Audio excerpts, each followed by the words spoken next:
Inside Story Uganda, real source of political updates. Well, Cabinet, generally, you can share with us your thoughts. General thoughts of Cabinet here from Mizidwa. Well, Cabinet, to begin with, it is a constitutional requirement to take a cabinet kubanga kino ekisanja kipya naye nze nina obwesige butono mu cabinet kubanga ekisooka abasinga tujja tulina ebintu bye tuteetegereza. Ekisanja bwe kyali kiggwako kino ekiwedde omuntu ndowooza alinga omu Norbert Mao eyavaayo na listinga a few things byasobodde okuba nga atuukako mu ministry ya justice mu myaka ena gy'amazeemu biki byasobodde okukola biki bye baimprovinze biki bye basuubira okutuukako ng'alinga awa accountability to Ugandans. That one I commend him for doing that. Other ministries, challenge jenzize ndaba nti ministries zisinga ziweereza omuntu omu ba minister baweereza president era beetega awali president abalabe ku mikolo bonna beetega ne bajja ne bayiikaawo. Yes, they are supposed to be there. The ministers batono nnyo abajja okugamba nti we are proud of these projects we have been nga bw'ogamba ono baby wange mu ministry eno ntandise kino tukoze kino twakyusa kino twakola bwe tuti beeyale ojja kusanga abasinga lwikyo kyasanzeewo kigenda mu maaso kyakola ennyo ekyamaanyi kusaba fani kyamupya. Ekintu kye ndowooza nti si kituufu. Ate erudda oyinza obutabanenya kubanga ministries ezisinga sibe bahayalinga abakozi basangawo bagenda okukola nabo oba si bakozi for as long as positions zijjudde. So nze kyendowooza nti cabinet enepya eteekwa okuteekawo ekifaananyi ekitali kya bulijjo. Eggwanga bwe liba likula terikulira ku bantu bangi, likulira ku bantu batono, likulira ku bantu abamanyi gye balaga abalina gundi gye bagenda okyusa. Nze baali bampointinga nga RDC oba RCC, deputy RCC. Kyenasooka obuuza mukama wange then minister ne permanent secretary nababuuza mwagala nkole ki kike munsuubiramu because yes ompadde ekifo weebale nnyo but what do you want me to achieve? Onsindise okukola kiki kyoyagala nteekeko essira. Now that question was troubling. It was troubling because si bantu bangi nti babikola ki babibuuza, si bantu bangi nti bafaayo nnyo okufuna direction yaki. So cabinet eno first sitting yaabwe buli omu yandize ne expectations biki president byamusuubiramu. Yandibadde ajja ne list, blank paper and a pen. Your Excellency, mweno ministry, yes, you want us to fight poverty, you want us to do this. Naye kiki kyoyagala nteekeko essira. On top of that katono, buli ministry eyina bekwatako. Teri ministry eri one in all ng'ogyeko government business prime minister but naye supervisor. Buli ministry ne doketi yaayo. Yes, president yakuwadde omulimu, mukama yeebazibwe yakulonze. Lwaki tetulabawo stakeholder engagements nti bantu temu agriculture? Who are in agriculture in this country? Who are the stakeholders in agriculture? Baani ba professor abakugu mweno sector gye bantu temu? Baani abalemereddwa okubaako bye bakola olw'okuba gavumenti tetuuse gye bali? N'okola stock list nti ogenda okumala emyezi gy'etaano oba mukaaga egisooka ng'ogimaze mu engagement nga ne by'osuubira okuweereza eggwanga kakati tebiri solely ku what cabinet what, but you can solely also report to cabinet nti bannange okusinziira ku byenjagala ne budget framework paper ngeri designed okusinziira ku biki doketi byo byekola ki byeyeetaaga other than bolaba ministerial policy statement it's an edit. Okay. Financial year wedde bw'ogenda okugitunulamu mwaka gwe gwakyuse ndowooza bakola find search and replace omwaka gwe gwakyuse ebintu bimu naye nga it's the whole same ritual. It will be very boring, very unprogressive, very less productive. Ogenda okwekanga nga tewali nnyo kintu kyolaba nti kino kigenda kusitu expected. President byazza asuubiza bannayuganda oluvannyuma lw'okuwangula akalulu kisanja no more sleep kulwanyisa bulyake kutumbula byanfuna by'abantu abantu byalonze bw'obakuba mu ttooki bano ekinaana plus olowooza bagenda kuggyayo ekyo kyenyini president kyayagala? President kyayagala tekigenda kutuukirizibwa ne kabineti yokka. Kakati tulina abantu bangi kungu oli mu ICT tofalinga mu doketi ya ICT specifically information olina byogatta ku ggwanga, Kiina alina byagatta ku ggwanga, waliwo n'abalala bangi abalina bye bagattako. Ekyokulwanyisa enguzi si kya cabinet si kya gavumenti yokka, naawe kikukwatako.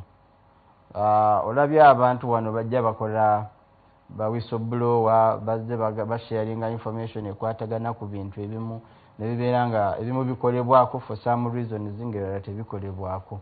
So ekyenguzi tetuleme kugamba nti nekyo cabinet government yegenda okikolako yokka because it must be a discipline. Baminisita balina okukolagana balina okujja mu bigendererwa bya government balwane bibeere nga bituukibwako.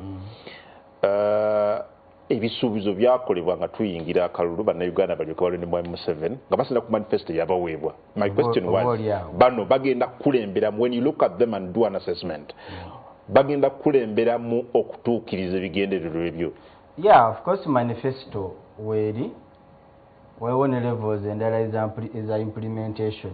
For example, ndowooza ministry esinga obunene mu ggwanga muno gye bayita local government. Kubanga local government erina tiers endala bbiri wansi.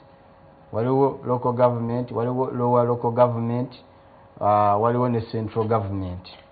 Kakati eyo docket ndowooza gye ndowooza yeetaaga okubanga yeetaaga okugyamu enguzi. The rest kick corruption mu local government ogenda kufuna service delivery. Kick corruption mu local government ogenda kufuna a fully functional community kubanga enguudo zaabwe toziridde, amazzi gaabwe amayonjo togalidde, toganywedde nga muntu omu. Service center, health centers ezawansi eziri underground eyo zigenda kubaamu eddagala kubanga oyina a functional district health officer oba division medical officer. Amasomero ga UPE gagenda ku functioninga kubanga supervisor waago ye local government, ye chairman, ye councillor, ye RDC beba performing up to that level. So awalala wonna corruption mu ICT, what are you going to do in ICT that is going kujjako okuleeta police, okujjako okufuba okulaba nti the coverage is widened mu energy.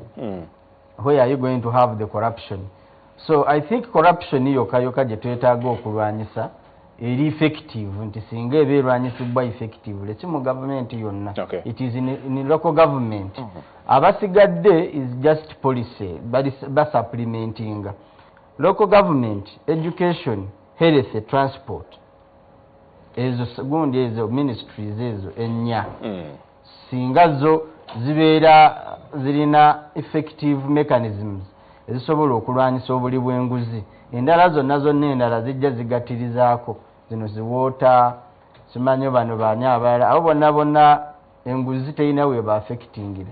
Internal gundi security, yes security enguzi ekendedde. Security I can tell you nti enguzi ekendedde kubanga ebiseera ebisinga mu security tebalinga nnyo bolaba mu gundi mu local rather mu sectors endala bo amateeka gaabwe ganjawulo mukko deployment mechanisms zaabwe zanjawulo mukko so wenda abira ddala we twetaaga okujja enguzi mu sectors ezo olaba zonna ziddayo health eddayo mu local government education eddayo mu local government and pozi n'okudecentralizinga for example works engeri gye bajjawo UNRA weetaaga okwempawalinga their services nga bakozesa local government ne babawa enguudo ezimu osanga oluguudo nga luli supervised by works but in actual sense nga lwandibadde luli under local government bandibadde badecentralizinga for example okuba ebiraka obiyita biraka this small yeah osanga UNRA evudde e Kampala esitudde road unity egenza okuba ekiraka eweeyale that should be under a district they can have that co-sharing responsibility. Thank you. Well, to Dr. Yusuf Serunkuma. Doctor, if I'm to ask, I mean to quantize, but ekifaananyi ekirene ku cabinet empya nga bwe yalangiriddwa ku lunaku olwokubiri. What do you make of the appointments that the president made? Kibuzo ng'ombuuziza kinene. Cabinet ebuzaabuza nti efaanana ng'eri egenda mu maaso enkadde ate ng'efaanana ng'eyakyuseemu. So omukulembeze gw'eggwanga luli bwe yali ayogera yatugamba nti mbawadde cabinet yange y'abavubi. Simanyi kulina agenda giyita atya nti ebuzaabuza terina identity bulungi toyinza giyita y'abavubi toyinza giyita y'abaana bato. So ebuzaabuza oyinza okugamba nti eringa eri egenda mu maaso kubanga ebifo ebisooka wano waggulu byogaa nti bya ku mwanjo nnyo bisigadde kati oyinza okugamba nti ekyagenda mu maaso. So erina engeri gyebuzaabuzaamu era ndowooza tumulinde ng'agyogerako. Any surprises for you mu cabinet ye? Kati awo nze navaawo ndowooza erimu ebyewuunyisa bingi naye bw'oba ogitunudde obulungi cabinet ya Museveni tekyagaba bifo nti egaba bifo kukola era ndowooza n'abagisuubira okubeera nga bagisuubira okuba nga ebakolera ndowooza baba balina essuubi ly'amaanyi nnyo. Kati nze ndi muwandiisi mu Popular Observer mbadde mpandiika cabinet ya Museveni okumala ebbanga nagiwandiiseko in fact ne wiiki eno naye nagiwandiiseko nga tannagirangirira. So nze mbadde njisuubira okuba nti egenda kuba cabinet y'enkyukakyuka eraga nti omukulembeze gw'eggwanga akaddiye aleeta ekyasa ekipya. Ng'ekyasa ekyo ekipya ndowooza kirina okuba mu bifo bino ddala ebifo ebikulu byosuubira nti abanaamuddira mu bigere ajja kubeera nga abateeka ku mwanjo. Nye sinnakifuna in fact nafunyemu okulowooza nti alayika yabadde nga papa endabikidde nga teyagyetegekedde bulungi era nsuubira ayinza otukoleramu enkyusakyusa mu maaso. Kwanze kyemubanja nga nze awandiika mu Popular Observer kyemubanja okumala ebbanga nti akaddiye atandika okubeera nga ategeka eggwanga okuva ku ye ku bakulembeze abaddako. Oyinamu baminisita abato ennyo Justin Nammere waliwo omukyala gwe baatutte mu ministry ya Domitala Kisa from West Nile eyo Massey actually Walango. There are quite a number of young people appointed. Nze ekifo kyenadde nsinga okusuubira okubanga kijja kuba kya mulamu agyendi kyani amumyuka. Ekifo ebisigadde sinakye kyembyagaza Museveni asobola obuteekamu bonna baayagala nga walabye nti ateekamu abaana ba mikwano gye ye tannateekamu mwana we naye ateekamu abaana ba mikwano gye. So nekirala obukozi bw'eggwanga emyaka kijja kubeera kikulu naye ng'ate ye si yakulembera. Kati wandowooza nti wabeera nga atandise oteekamu abaana ba mikwano gye naye ke kaseera ateekemu owuwe. Nze kinadde nsinga okubaamu n'essuubi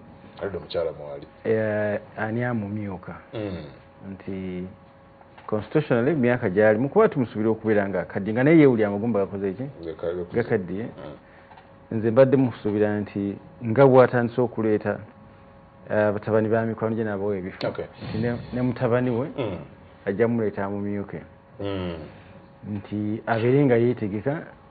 Lwaki olowooza ebifo ebisooka bino byeyise eby'enkizo byabadde maintained? What do you think was the logic behind Nabbanja? Ku papa ndowooza yabuliddwa options eyatidde Kerere ejja okujja nayo. Ndowooza yandyagadde okuwa mutabani we ekifo kya VP abeere nga mu ssemateeka w'eggwanga yamusikira singa baafunyemu obuzibu. Niye ndowooza kyandize ne Kerere nnyingi. Nze wiiki ewedde nawandiika omuko omubuzava nga njagaliza Muhoozi kubeera ng'asikira taata we. Mwana wattu bampalabula nakati bakyampalabula kati olaba nze obuwandiisi muwandikako nga kati olwo ye bw'anaakimuwa. Endowooza yatidde yadde si mwetegefu bulungi, ndowooza ng'atidde Kerere ayinza okujja nakyo. Kyobula ndowooza nti apapyemu kuba kyekifo ekisinga okubaamu omulamu kati nti mu ssemateeka w'eggwanga amyuka omukulembeze w'eggwanga bw'afunamu obuzibu. Omukulembeze bw'afuna obuzibu amyuka yakwata ensonga. Well, amanya gaasuliddwa nga abadde second deputy prime minister Moses Ali, amanya nga abadde state minister wa internal affairs David Muhoozi n'abalala. Lwaki bw'oba osoma mind ya president lwaki bano baasuuliddwa? Omenya nani? Moses Ali, there are quite many. Moses Ali, David Muhoozi. Ebuzaabuza nti kati wanabadde osuubira nti Major Muhoozi, General Muhoozi musajja mukozi, ate musajja alina empisa, ate musajja nga mukakkamu, bw'odde omusuubi kubeera nga akyasobola okubeera ng'aweereza eggwanga. Kati toyinza ate mugatta ku Moses Ali nti Moses Ali akadde akaddiye ng'asaana okuwummula. Era nze gwe nasinze okuyozaayoza mu kabineeti eno empya nasinze kuyoza mwami Moses Ali nti final afunye okuwummula. Nze mbadde ndowooza ali mu buwambe. Mbadde suubira nti ali mu kifo olw'obwagazi. Mbadde ndowooza ali mu buwambe nti olw'omukago gwe batta ne mwami Museveni abantu bamusindika mwami Museveni n'abeera ng'amulemesaawo. So era nze namuyozezayozezza nti ke kaseera awummule era nga yakafunye kati adde ewaka bamulabirire. Naye yamusudde eno n'aleeta omutabani Samuel. Yandibadde yakikola dda kuba mutabani si yakava ku bbeere, yandibadde yakikola dda. Kati naye kinyagala okwanukula nti kabineti yebuzaabuza mu ngeri eyo nti bw'osuula David Muhoozi musajja mwesimbu, tomuwuliranko mu nkubagana za bikonde nti alina ke yabbye. Ne bw'omulaba ng'ayogera alina kyoyinza okuyita sophistication nti wandibadde omusubi okubeera ng'akyakola n'okubeera nga yamusudde. Kyewunyisaamu nti kati bw'omuteeka mu ttuluba lyerimu n'abaasuuliddwa abalala oyinza okutawaana okubasiga ekifaananyi ekifaanagana.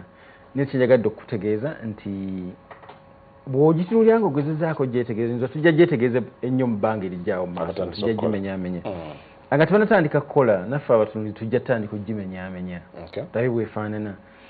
Ndowooza oyinza okufuna ekifaananyi ndowooza nti batandise okutegeka bano bamuzeeyi wakaazi ke kaseera bakole ki bamukeeka nti makike kasajja bamutadde Moses Ali yagenze ne bamuzeeyo abalala. Oyinza okulowooza nti David Muhoozi General nti mu byobufuzi byalabika tali aligned n'ekisinde ekipya.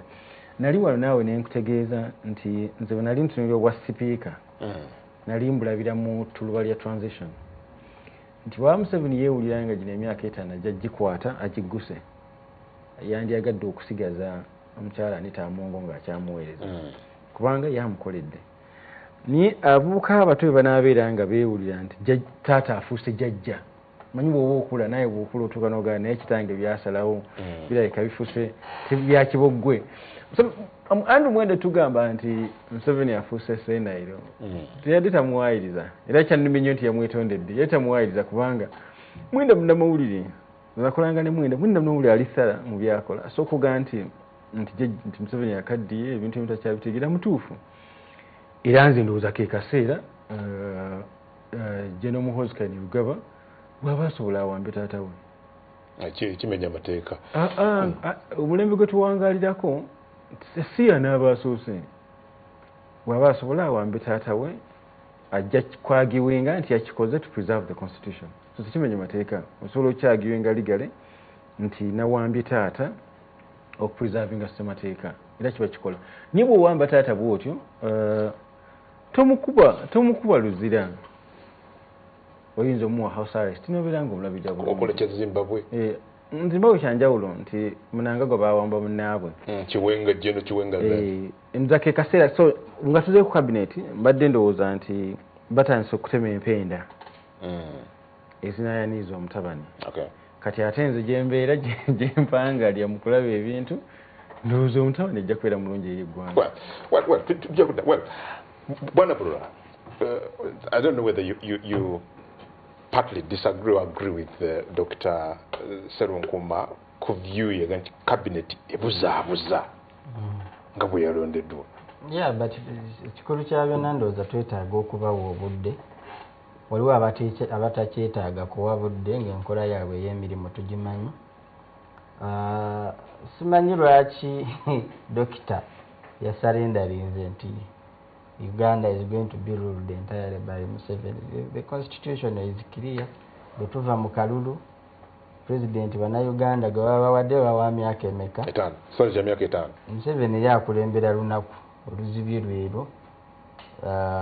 Ebyokugamba mbu ate transition yamyuka yenkana atya y'amaanyi at 80 twayinza okuba ageegulira.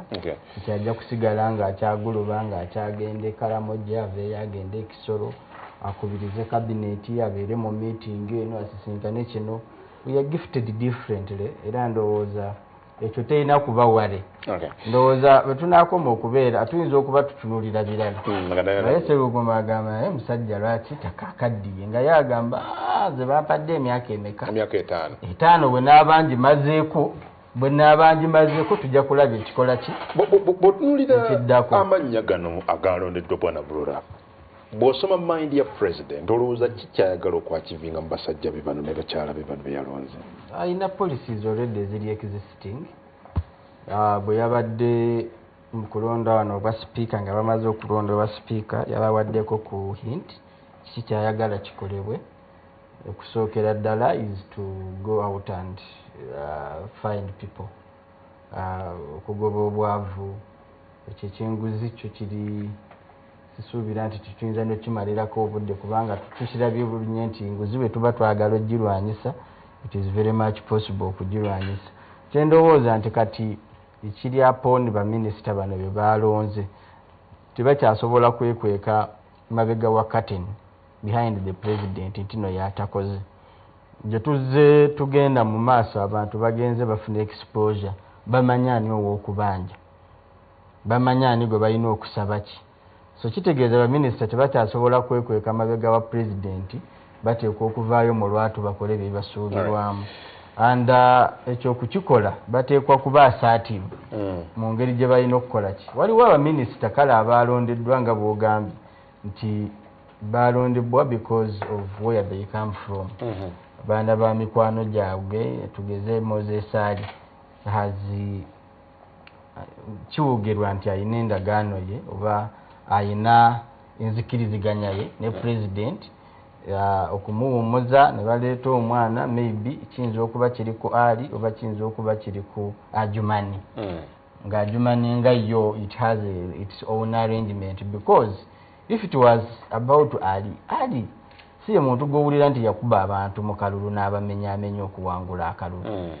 Si ye muntu gw'ozeesa Ali abamuvuganya bonna baabasibidde ebweru.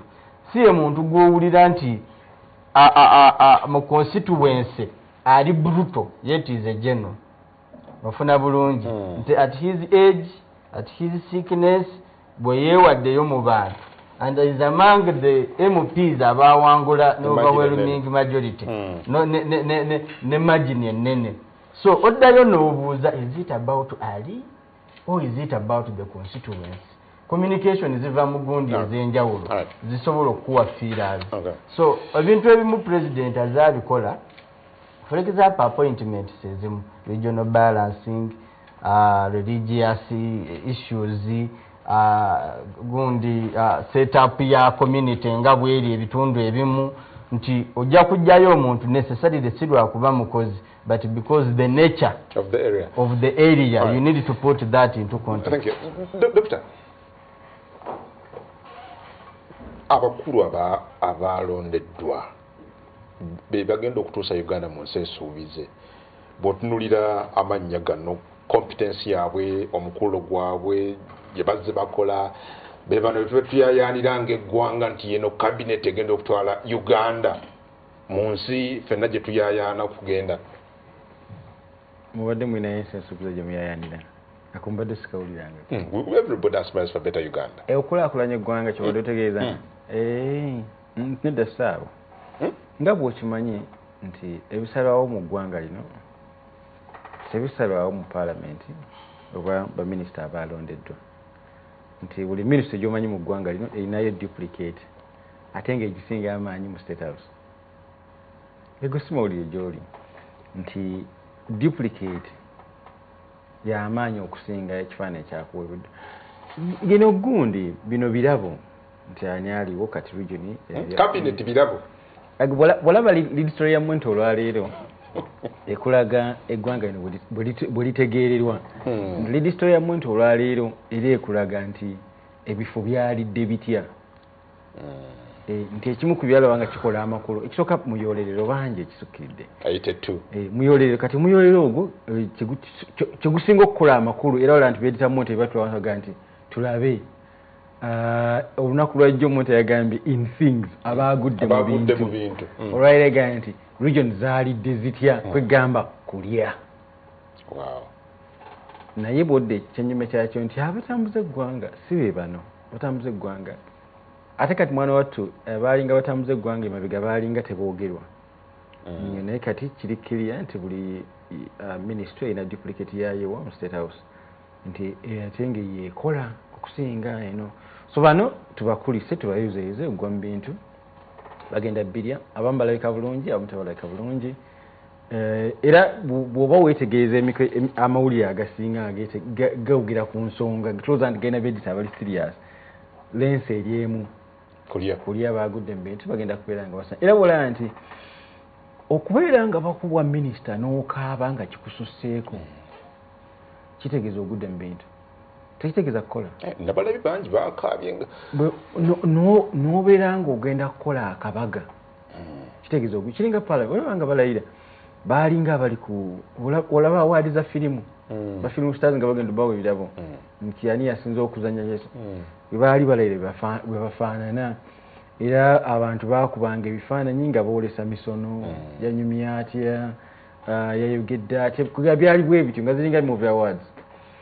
Ebyo si parliament nkoze eyo si cabinet nkoze era ng'obalaba tikati waliwo embaga twagudde mu bintu tubasuubiremu ki bano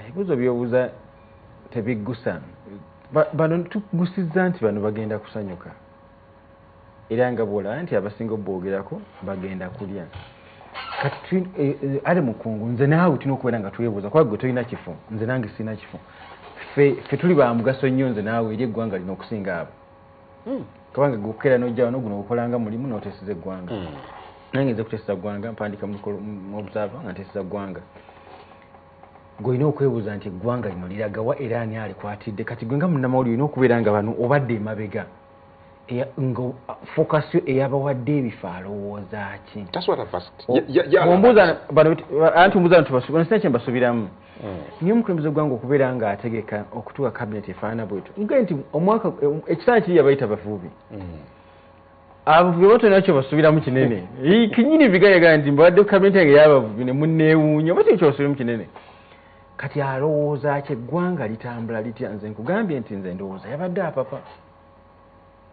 nze ndowooza nti cabinet eri lwaki tajja tuwaayo endala mu maaso awo kubanga nze kankubuulire ada mukungu kyetusinga okweraliikiranga eggwanga ekyanda kyennuma nze naawe nti eggwanga lino lisenguka litya okuba ku mwami Museveni ogenda kumukulembeza ddako kubanga bwe tuwangaalira nze sikyegomba Museveni kulwanyisa nguza agijjawo sisibira nti agenda agijjawo ogulaba emyaka gino egiwedde 5 tusibye abantu babiri abali high profile Agnes Nandutu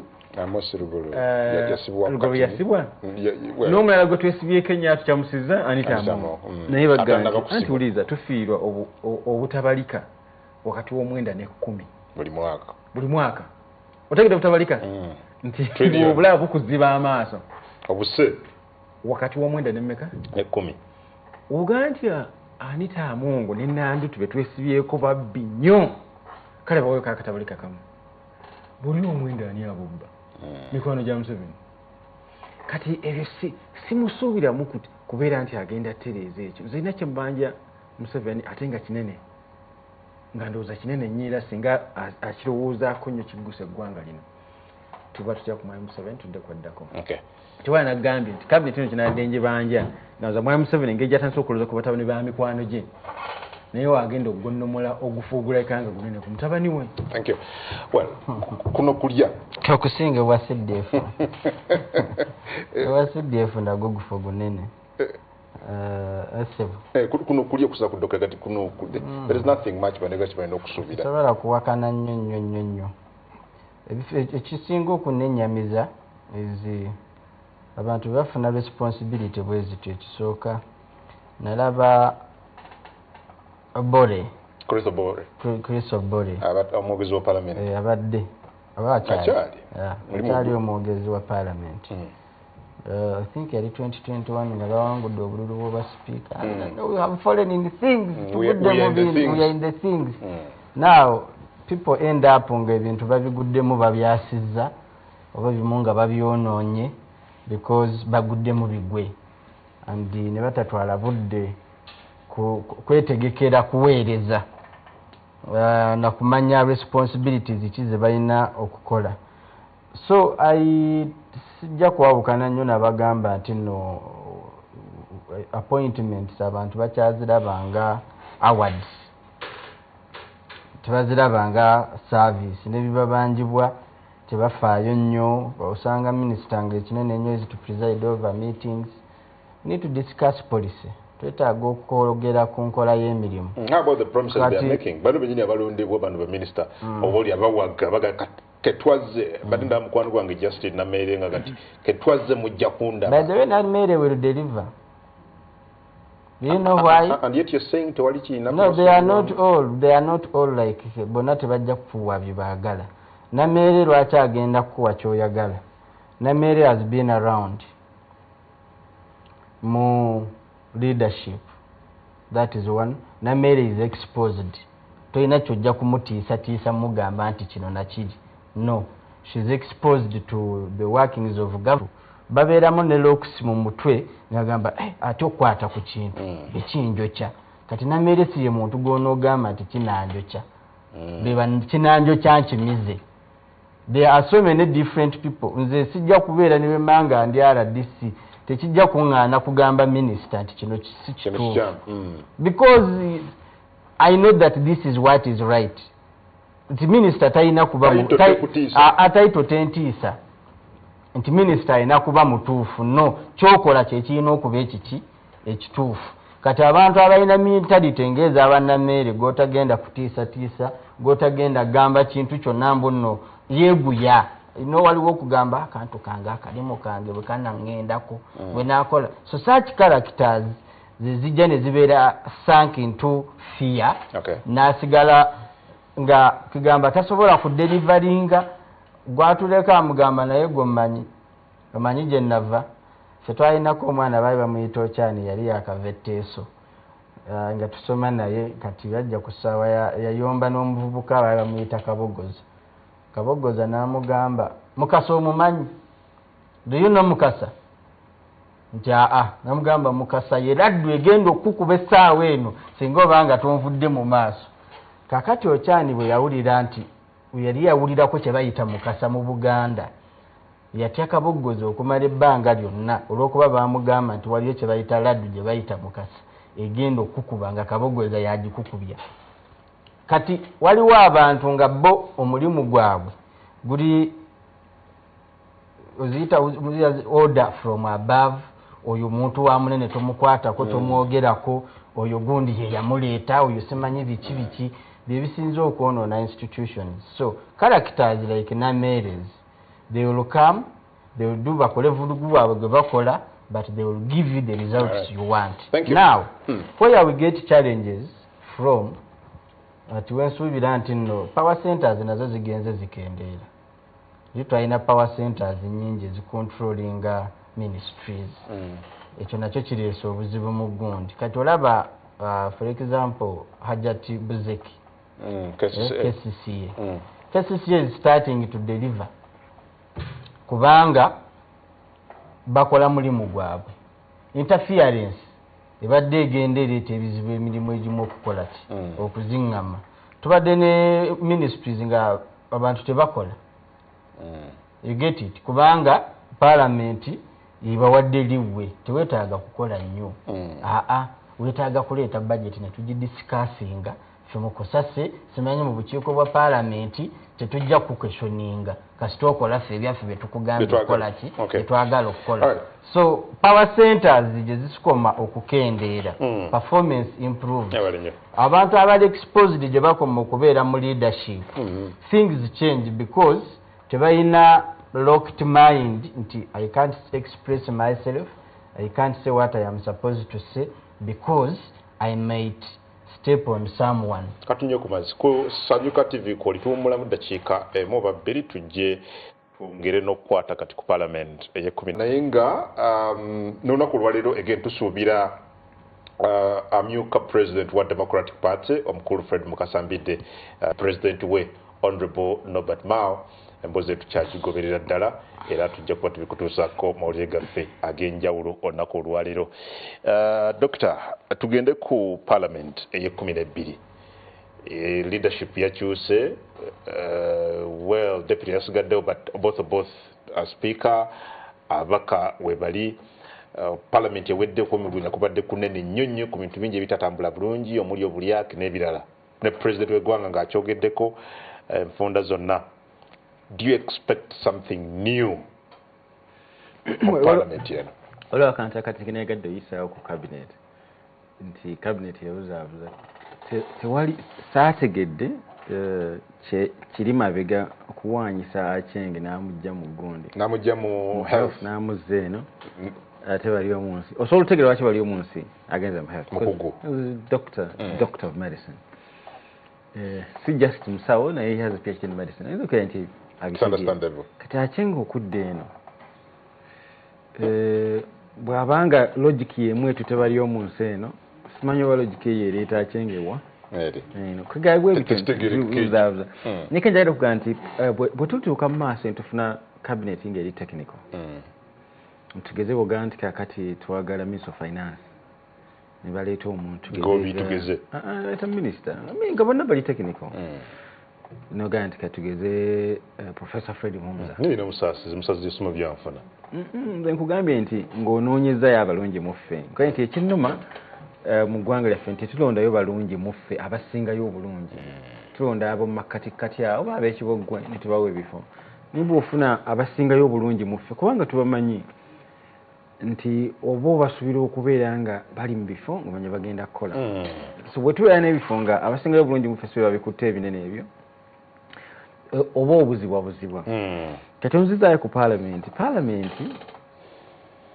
nakutunuddeku wayirenga nti bw'obalaba mu kulayira baalinga abagenze ku red carpet nti tugudde mu bintu kati parliament quick information katono honorable rather doctor waliwo omubaka wa parliament I think ava West Nile sijja mwogera linnya lye ku lunaku lw'okulayira waliwo garden ziri ntindaawo tera okubeera ziri kyanja tera okubeerawo nga n'ebyange byenkola ngenda bisangayo baasi 8 zisombye abantu okuva West Nile baguze omwenge baguze emmere bali mu kulya bakuba embuutu bawerekeddeko omubaka waabwe azze kulayira naye nga omubaka gendomula yeetonye amajolobero atadde wano ebimuli yeetonyeetonye wano bazze kujaguza kufuuka olwokuba yafuuse omubaka wa parliament tazze kuteesa yeeyozaayoza yagudde mu bintu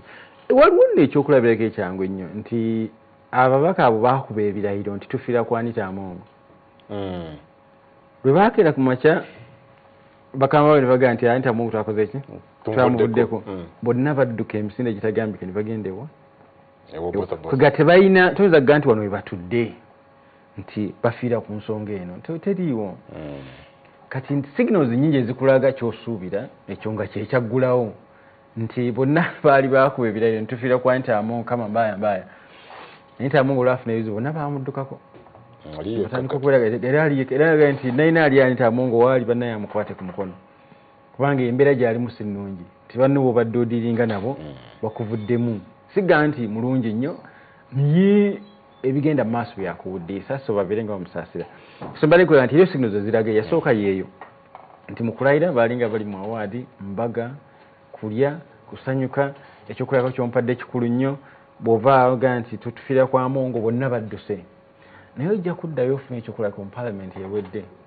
nga tudiscussinga sovereignty bill nti ebikwata ku ggwanga nga bikulu nnyo bantu ssekinnomu ffe tulina okwerwanako kyola naggaye nti nze naawe tuli ba mugaso nnyo eri eggwanga nti ebirowoozo byaffe bikulu nnyo eri eggwanga nti ffe bateesiza eggwanga ffe tuholdinga zonna institutions accountable zonna ng'ozigase kuba zonna zimu mu kinyi kyekimu nti bwe twali tudiscuss sovereignty bill abantu abaakola enjawulo mu kubeera nga twafuna ennongoosereza bill twagyegitinga nga public public ffe twagyegitinga bali bannaffe ate era nga bw'obalaba bannaffe abo bali mu bintu kusanyuka ebitukwatako ekisooka bijja kuyita kasita abeera nga omukulu abyagala mukulu yatugamba nti beebaka ne bazooka ne balonda kimala kasita abeera nga omukulu abyagala ate kati wazzeewo n'akakoda akapya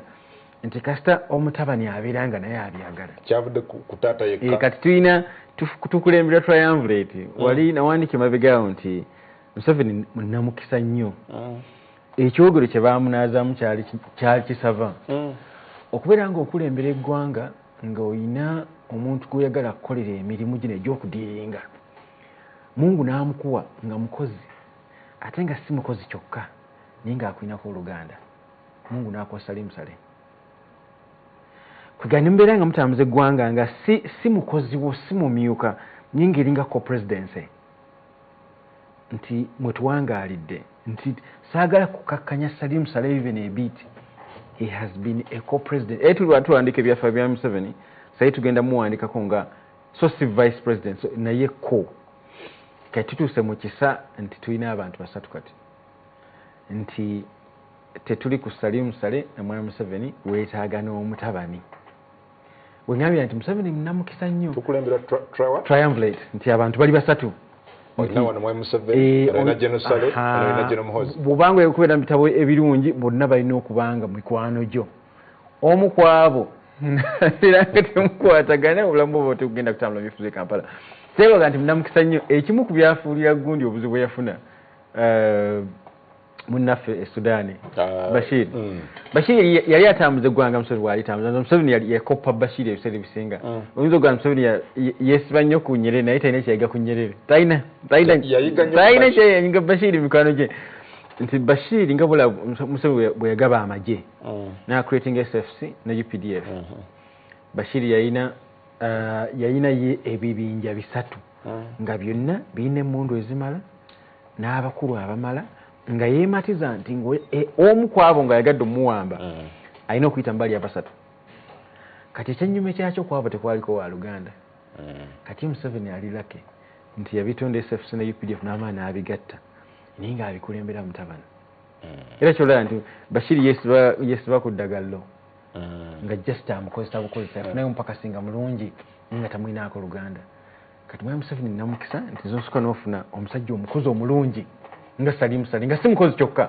wakunyako Oluganda then n'ofuna omusirikale n'okuza omusirikale nga mutabani wo n'omu ebiki kati awo bwe tuli nti bwodda mu paalamenti yaffe nti abo abasatu we basibira eno entuumu eno gyolina ey'abenaalimu eno naye wegenda okusibiranga nga bwe twakirabyekobagamba abasikedde nga olwoye nti bwe bava mwanitaamu eyo entuumu yonna nedduka negenda negobera obosoboso kati ye paalamenti muganda wange jjukira emabega ono twateesa twalina debate ennene ku mwanyi UCDA ng'ate ye paalamenti bw'ogigeraganya ne ku paalamenti eno erina ndowooza omutindo gwayongedde okukkamuuko gwasseemu bw'ogigeraganya ne kweri ate mwana watu gye tweyongera gujja kwongera kukka kasita Museveni yabanga yakyatukulembera twongera kwongera kukka naye njagala okukulaga nga ninga awumbawumba nti twalina debate ennene ku mwanyi ng'abantu bonna bolowooza nti balimu omulamwa ku mwanyi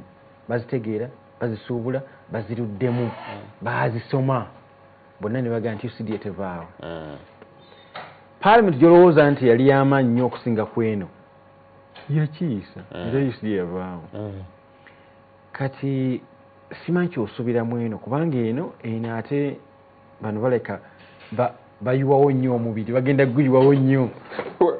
Well, Doctor, mwambura nga tumaliriza yo take ku Parliament gwomu ku beemulugunye nnyo ku Parliament y'ekkumi n'emu okuba nti yali efombekeddemu nnyo obulyake n'enguzi and I think abatakutegeera later wali exonerated oluvannyuma lw'ebyetwalaba ne president okubeeraga nti ekibadde omwo kikambwe naye ku Parliament y'ekkumi n'ebbiri saagala kukiraba.